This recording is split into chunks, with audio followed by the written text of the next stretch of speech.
Where would you go if you could choose any place on our planet? Absolutely any place where your imagination or childhood dreams would take you. To the top of Everest? To the bottom of the Mariana Trench? Or maybe to an abandoned polar station in the eternal snows of Antarctica? Stop. Let's be clear. It's trivial, because there are places on Earth that can astonish even a seasoned traveler. On our planet, there are still locations that do not obey the laws of nature.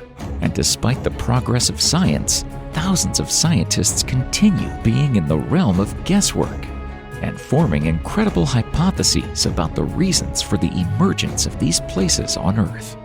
Today, we will together descend to the bottom of the ocean, explore the cave, which is at least 5 million years old, climb into the crater in the remote taiga, and stroll through the sultry desert. We will shake our non-functioning gadgets together in the zone of silence, turn objects into rocks, and search for missing cars in a natural funnel. We will learn about gravity hills, stand under a double tree, look for unusual lights in the sky, warm our hands over the river with boiling water, and hide from the cascade of thousands of lightning bolts. And at the very end of the video, you will see a place that will first disgust you and then delight you. 15 most unusual places on Earth. Don't forget to like this video right now and press the subscribe button, because your activity is the best fuel for the development of our channel. We are in the deep Siberian taiga in Russia, in a place that both people and animals avoid. This is the Patomskiy crater, or Potom crater, or for locals, the Fiery Eagle's Nest. The size of this crater is impressive. It reaches a height of about 40 meters, 131 feet, and its diameter at the ridge is 76 meters, 249 feet. It's impossible to miss the gloomy gray mountain with a flat top that looks like it was cut off with a blade against a background of bright green vegetation. More than 70 years have passed since its discovery, and scientists still don't understand the origins of the crater. If this is a trace of a meteorite fall, then where did the meteorite debris and fusion crust go? If secret nuclear tests were conducted here, then why is the radiation background not high at all? The expedition sent to the crater in 2005 wanted to find definite answers to these and other questions. But unfortunately, just 5 kilometers from the site, the mission was terminated due to the sudden death of the expedition's head. This story increased the mysticism around the Potom crater. But the research of the puzzling site continued. Scientists made different hypotheses. Some suggested that the crater is the place of the fall of a super strong cylindrical object, which squeezed out rock pieces to the top and struck at a depth of 100 to 300 meters, 328 to 984 feet. There were also fantastic versions about traces from a fragment of a quark star, the existence of which is assumed only theoretically. One of the latest theories claims that the Potom crater is still of volcanic nature and belongs to gas volcanoes formed by methane emissions. Either way, there is still no evidence for this theory, which means that the mystery of the Fire Eagle's Nest is still unsolved. From Russia, we head west to North America. Here, 40 kilometers, 25 miles from Ceballos, Mexico, and 650 kilometers, 404 miles from the American city of El Paso, Texas, lies a place where all equipment fails to work. This is the Mapimi Silent Zone. At first glance, this strip of desert doesn't seem noteworthy at all. Wherever you look, there is a dreary plain with thorny bushes and cacti. But according to Santiago Garcia, a Mexican historian and politician, people knew about the strangeness of this place in the middle of the 19th century, seeing hot rocks falling from the sky to the ground. Later, locals began to talk about plants and animals with various mutations and deformities found here. However, the desert strip gained close attention only in the 70s, when the American experimental ballistic Athena rocket suddenly deviated from the course and collapsed in the middle of the silent zone. The US sent a special team to the crash site to remove all the wreckage. The rescue operation launched a new wave of myths and legends about the place. One more hearsay was added to the rumors about strange magnetic anomalies, mutations of flora and fauna. Locals told about seeing unusual wanderers of very high stature, or on the contrary, very small. However, no evidence of any of the anomalies of the zone was found. But this does not mean that the stories about radio signal loss were completely false. There are mountain ranges around the silent zone that could possibly cause some interference. The only other feature of the area, though also lacking evidence, is the high magnetite and uranium levels in the soil. Today, the silent zone attracts experienced tourists and continues to evoke myths and tales, partly due to local residents and guides for whom this desolate piece of land is a great opportunity to make money. Malfunctioning equipment and a failing compass in the middle of the desert can really scare any tourist. But what would you say about a place where any object becomes stone? It's hard to believe, but in the county of North Yorkshire, UK, in the Mother Shipton's Cave, there is a well of water in which the petrification of any object takes months, not millennia. So what is it? A medieval curse or a natural process with a solid evidence base? In the 16th century, people really believed that the witch Ursula Southiel or Mother Shipton had cast a spell on the well. The creepiness of the cave where the well was located was enhanced by its resemblance to a giant skull when viewed from the side. These spurious facts were enough to be sure that the place was cursed by the devil. Scientists have dispelled this myth. The magic of the water in the well lies in its mineral origin. Water analysis revealed high concentrations of calcium carbonate and calcium sulfate, which promote the deposition of calcareous tuff, a type of limestone. The solidification process is not true petrification. It is more like the formation of a stalactite.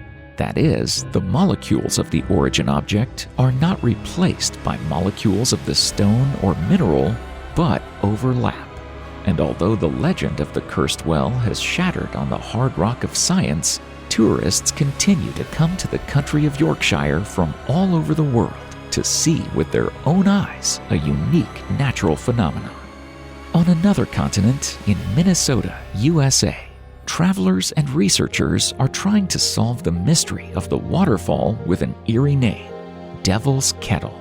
The thing is that in the place where the Brule River splits into two streams, one stream falls down a rocky ledge, and the second one falls into a mysterious vortex and disappears without a trace. This waterfall keeps the scientists restless. Various things were thrown into the bubbling stream to trace the place where the underground stream exits. GPS trackers, ping pong balls, and colored dyes were used. Locals say even TV sets and cars were thrown into the Devil's Kettle to attempt to track where the objects would surface. But the vortex absorbed everything that fell into it and returned nothing. Jeff Green, hydrologist of the Minnesota Department of Natural Resources in Rochester, Minnesota, got the closest to solving the mystery of the Devil's Kettle.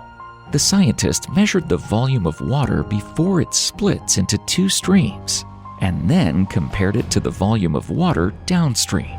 Green concluded that there was virtually no difference, which means that the water flowing into the vortex somehow makes its way back into the river. When asked where all the objects thrown into the waterfall went, the scientist suggested that they were either broken by the immense pressure of the water or held underwater by the powerful whirlpool.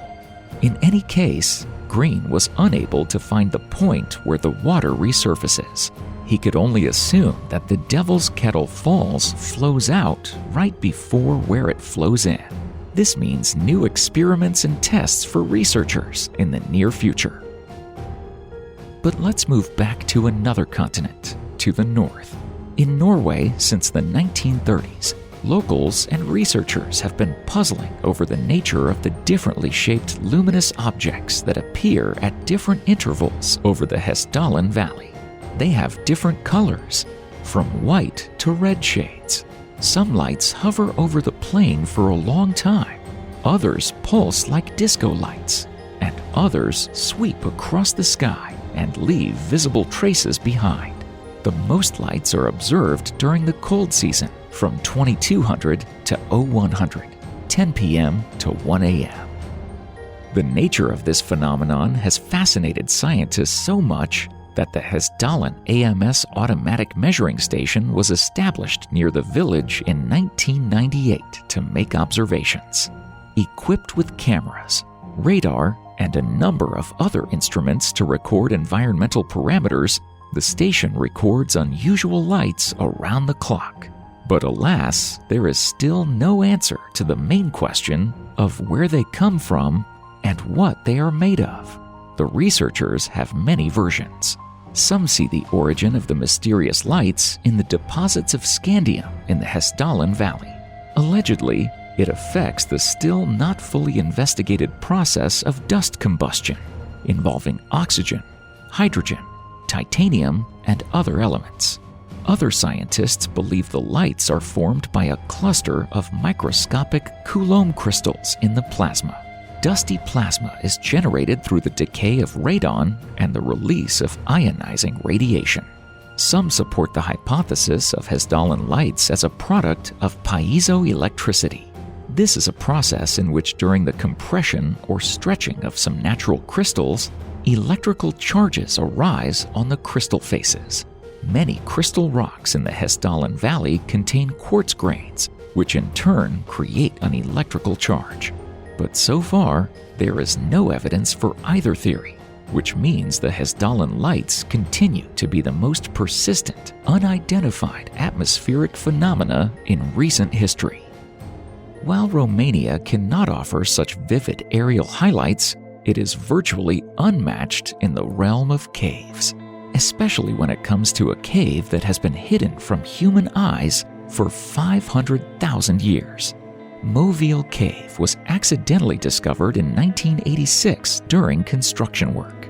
Considering the abundance of caves in Romania, this discovery could well have been an ordinary one if it were not for the special characteristics of the new object. Scientists were struck not only by the age of the cave, which amounted to 5 million years, but also by the composition of living creatures, along with the chemical composition of the atmosphere. In a completely closed ecosystem lived more than 50 species of living creatures, 37 of which cannot be found anywhere else. There are water scorpions, leeches, spiders, and centipedes here. Staying millions of years in total darkness, many of them have lost coloration and the ability to see. But another astonishing thing is that all the wildlife exists perfectly well in a place that is not only dark, but also has half as much oxygen as the air we breathe. There are also poisonous substances such as methane, ammonia, and hydrogen sulfide, and the underground tunnels contain as much as 116 times more carbon dioxide than it is contained in ordinary air. For comparison, there is 0.03% of carbon dioxide in normal air and 3.5% in Movile Cave. It is because of the increased concentration of substances that this place is considered very poisonous and dangerous for humans. Now, the cave is carefully protected from outsiders. Only 30 scientists are permitted to enter the cave. Unlike Movile Cave, the Great Blue Hole is open to anyone who is not afraid to dive into the huge sinkhole near the coast of Belize in the Atlantic Ocean. If one takes a look at this natural wonder from above, it seems that someone dropped a big blue blot on the turquoise surface of the ocean. The Blue Hole, which is a sinkhole in the sea, is below sea level, so the color of the water in it differs from the waters of the ocean. The point is that 15,000 years ago, at the end of the last ice age, the world's ocean level was 100 meters, 328 feet lower than it is now. At that time, this region consisted of a system of limestone caves that gradually went underwater as sea levels rose. Under the water pressure, the cave arches collapsed to form these circular sinkholes. Until 1971, when the famous French explorer Jacques-Yves Cousteau dived to the bottom of the Great Blue Hole, people ascribed this place to extraterrestrial origins or ancient civilizations that had hidden valuable artifacts at the bottom of the sinkhole. Cousteau confirmed the theory of natural origin of the hole and also measured its exact depth, 124 meters, 407 feet. However, it is not recommended to go below 90 meters, 295 feet, even for experienced divers. Meeting a layer of toxic hydrogen sulfide and then a real cemetery of dead mollusks and other creatures will definitely not add positive emotions. Another peculiarity of this place is appearing in Google search results for the search query Mariana Trench. But you should not trust the search engine in this case, because the Mariana Trench is a huge rift of thousands of kilometers, not just a hole in the sea near the coast of Belize.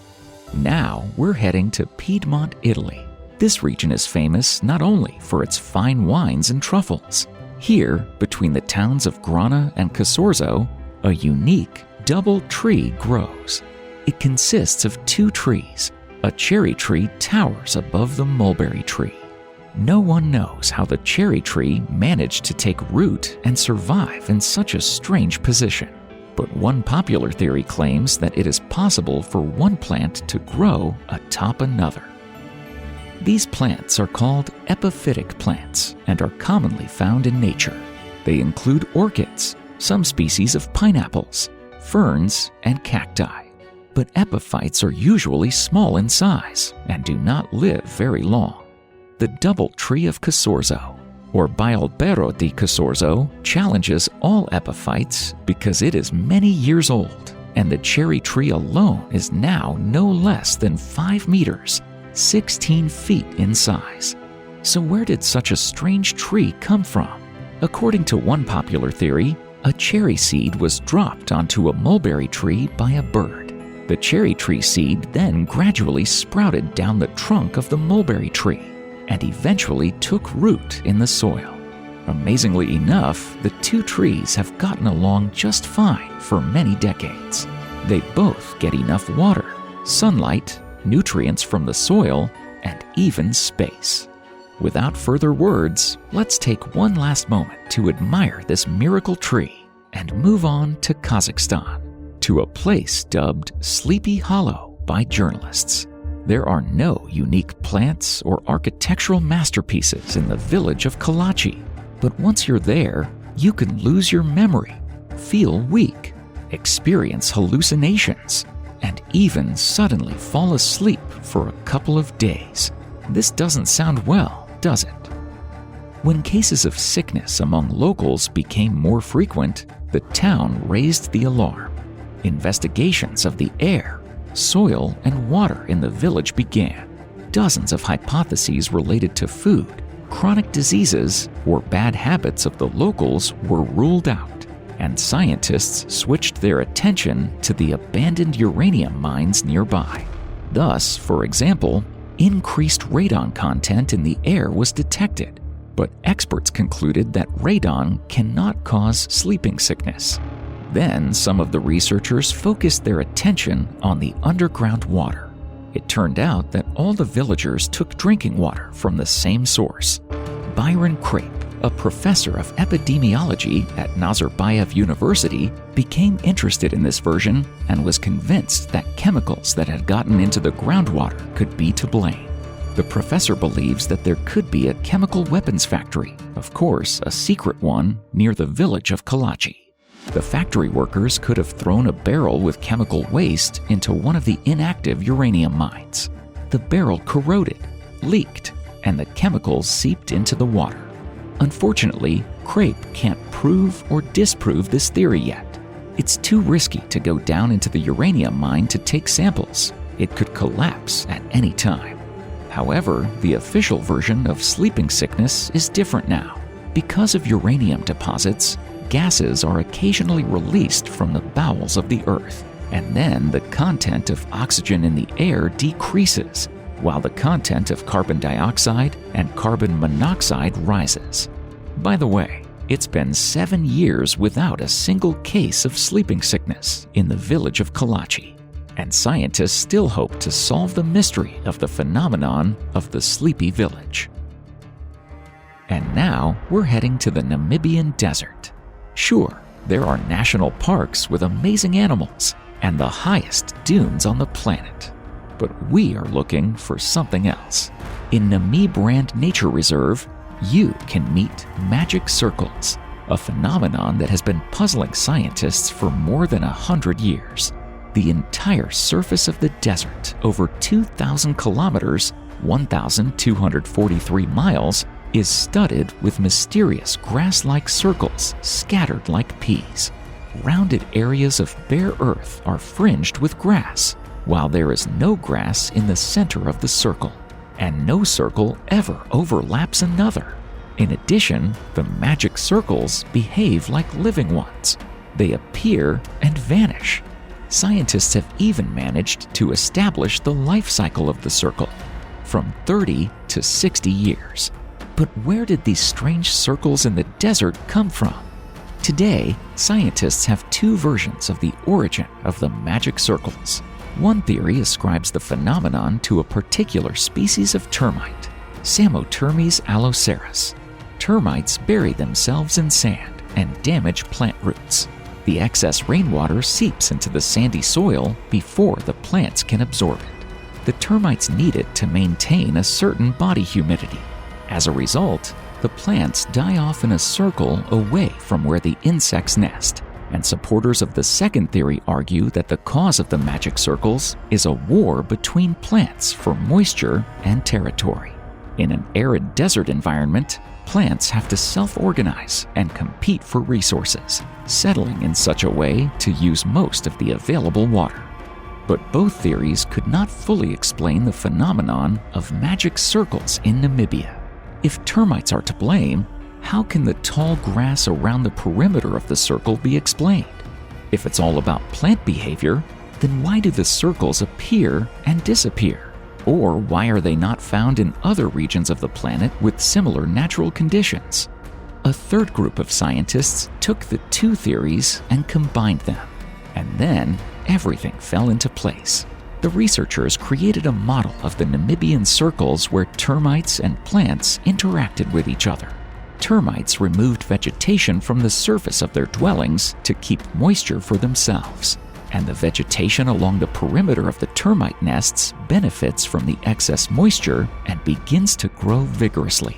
The number of questions has decreased, but the debate among scientists about the magic circles still continues.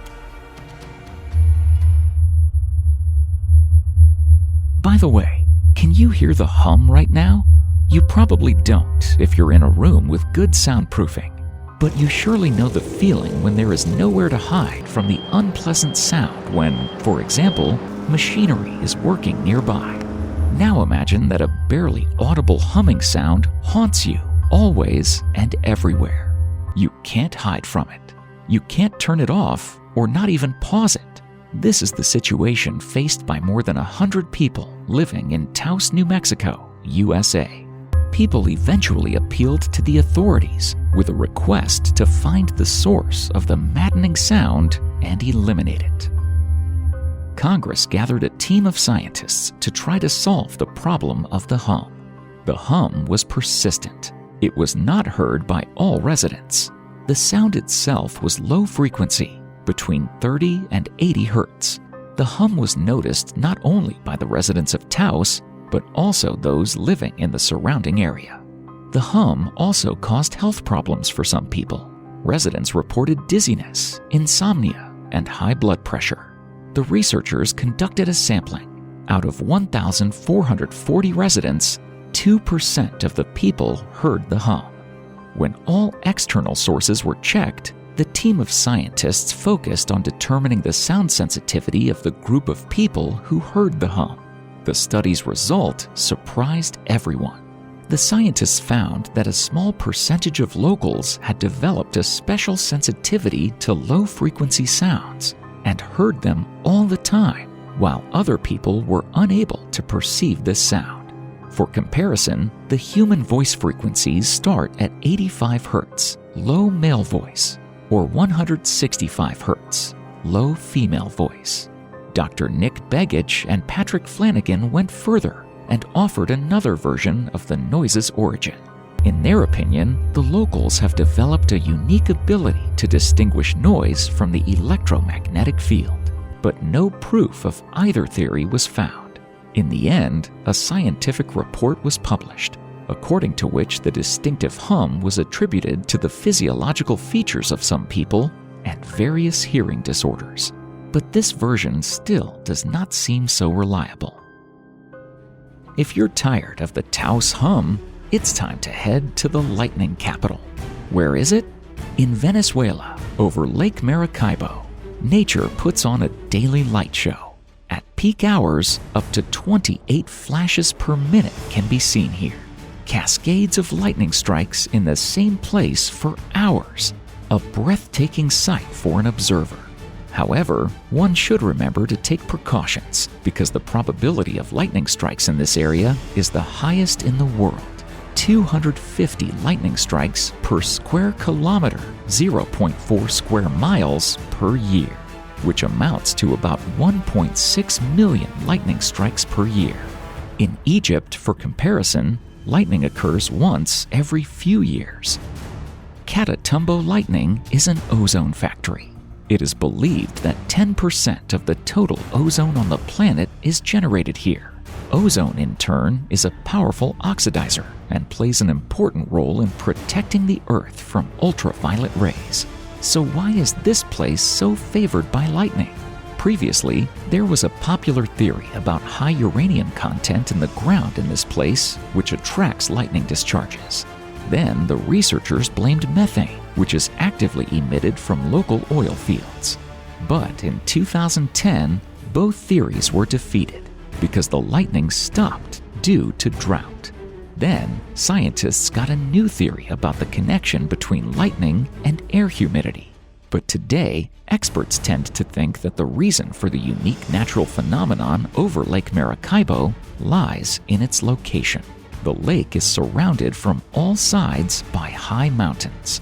They trap the heat brought by the trade winds from the Caribbean Sea. Simultaneously, cold air currents from the Andes descend into the basin from the opposite side. As the air masses collide with each other, the warmer air is pushed into the upper atmosphere and condenses there. This is how storm clouds are formed. However, thousands of lightning strikes are just a nature's joke compared to the phenomenon that exists in the Amazon. Can you imagine a river of boiling water? If not, you'll have to take our word for it that Peru has just about the only boiling river in the world. The locals call it Shane Timpishka, which in the tribal language means warmed by the heat of the sun. The river lives up to its name. Its water temperature ranges from 45 degrees Celsius, 113 degrees Fahrenheit, to almost 100 degrees Celsius, 212 degrees Fahrenheit. Frogs, mice, and snakes are boiled alive in it. And if you dip your hand into the water, you can easily get second or even third-degree burns in less than half a second. It is surprising, but in this century of progress, the world community learned about the existence of this river only in 2011, when geologist Andres Russo explored and described it in his works. Today, scientists believe that the Shane Timpishka River is the largest among thermal rivers. Indeed, it reaches more than 6 kilometers, 4 miles in length, and its depth is up to 6 meters, 20 feet. Even more amazing is the fact that such hot water in the river is not of volcanic origin. The nearest active volcano is more than 700 kilometers, 435 miles away. In order to understand the processes and mechanisms that cause the river to boil, Andres conducted geochemical analyses for 5 years with annual field sampling. The studies showed that the river's water originally fell as rain. Most likely, somewhere along the way, the rainwater seeps down into the ground. At depth, it is heated with geothermal energy and then returns to the river already hot through fractures and cracks in the Earth's surface. This means we see only a small part of a huge geothermal system. However, scientists still have to find out exactly how the water is heated and how it moves. We have a few minutes to see another wonder. To do this, we're going to Korea, to Jeju Island. Strangely, it's just a paved road to see. What could be interesting here? But let's take a glass bottle and put it on the road. Look, the glass bottle rolls up the slope, breaking the laws of physics and logic. If we put the car in neutral, it will go up the hill, confusing even an experienced driver. Scientists believe that the reason for this is an optical illusion called gravity hill. Because of the terrain features, a slight incline looks like a rise. There is indeed a slope of just 3 degrees. The surrounding area of the road, though, is at elevation. Because of this, it seems to us that the road is going uphill and objects are rolling upwards. Such gravity hills are not rare in nature. But even if it is just an optical illusion, this place is worth a visit for all fans of natural mysteries and mysticism. Okay, you may think you've seen everything today and nothing else can surprise you. But I have something special for you. I promised you this place would leave you with mixed feelings. Are you ready? Welcome to Antarctica, to Taylor Valley, one of the so-called dry valleys.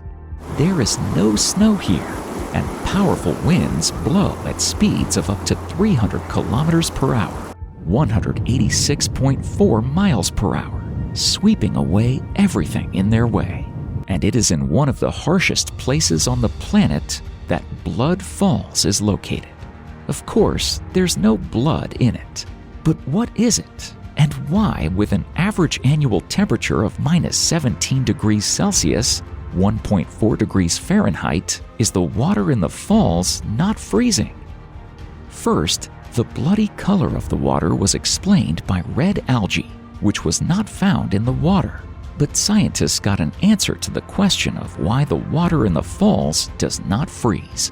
In 2017, a team of researchers used geolocation radar to discover a lake of non-freezing salt water underneath the falls. It became clear that the water in the falls was not freezing because salt water freezes at lower temperatures than fresh water. They also found microbes in the lake, which, in the absence of light and oxygen, had to start feeding on the sulfates in the subglacial brine, converting them into sulfites. The sulfites then react with iron dissolved in the water. Most likely, the iron gets into the water from the ground. For years, scientists have been trying to find particles of iron in the water. They've been looking for a mineral, a crystal structure, and they couldn't find it. It was only in the summer of 2023 that experts managed to solve the age-old mystery. A team of scientists led by Ken Levy from Johns Hopkins University spotted nanospheres, that is, the tiny non-crystalline objects consisting of iron, silicon, calcium, aluminum, and other chemical elements. The authors of the study concluded that meltwater turns red when the iron contained in nanosphere binds with oxygen. And because of the high salinity and the presence of elements such as chlorine, magnesium, and sodium, the water color of Blood Falls is enhanced with yellow and orange hues, which makes it look pretty scary. It seems that mankind has grasped this mystery, but the universe still has many more riddles in its most secluded corners.